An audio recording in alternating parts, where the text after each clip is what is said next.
Ito na mga kababayan, naku po, isang mainit-init na balita at breaking news dahil nahuli na itong si former Ako Bicol Party List Representative Saldico mga kababayan. Ayon nga ito sa post ng ating mahal na Pangulong si Bongbong Marcos kagabi April 16. Nako po, Diyos ko po Rode. Ito na nga mga kababayan, isa siko sa mga tinaguro ang big fish sa flood control scandal na sinimula ang imbestigahan noong nakaraang taon, July 2025, na nagtungo ito sa Amerika ang dating mambabatas para umano sa medical check-up.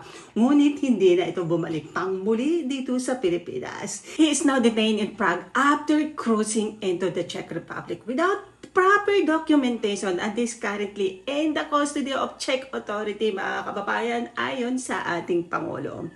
Kasalukuyan nakikipag-ugnayan ang pamahalaan ng Pilipinas sa Czech government para makabalik na sa Pilipinas itong si Saldico. Naku. Hari Roque is waving. Maharlika in Bugris. Welcome back soon.